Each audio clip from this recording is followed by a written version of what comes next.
RailPulse Coalition is looking at a number of technologies that over time will affect rail safety. I will say that up front, our focus is on what we would characterize as safety overlay technologies, so not safety critical sensing, and probably more than anything, using sensors that car owners could use in a predictive fashion to maintain their rail cars, which would ultimately lead to a safer fleet, as opposed to sort of a safety critical alert where you have to stop a train.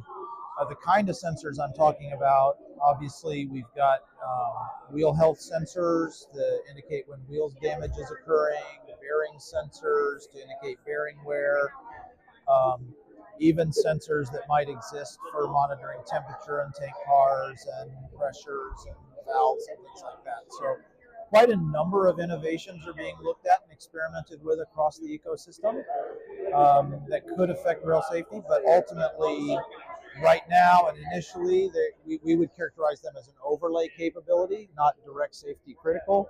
And we would say that the first place we want to use them is predictively to maintain rail cars more effectively before a safety event occurs. Across the board, when you look at the rail car ownership and the investments that are being asked to be made, they're being asked to be made by rail car owners. And we need to ensure that those rail car owners are able to use this technology in a way that they're confident can help their bottom line. Not just putting this on as an expense that somebody else would use. So we're working very closely at RailPulse with our car owner members.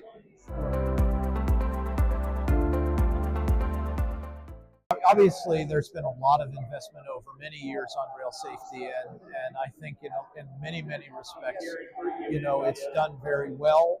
We are the safest mode of transportation, freight transportation, and so we've got to acknowledge that up front.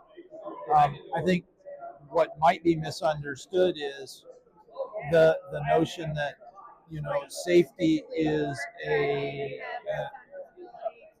something you deal with on a crisis basis. You wait until things are almost ready to fail, and then you hit this big switch and you stop. You stop the car to prevent a safety incident.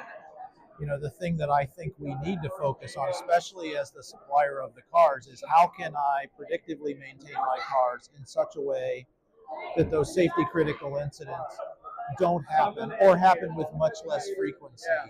Not that the infrastructure for safety critical stuff doesn't work, but that we don't really want to actually have it need to work as much as it does today.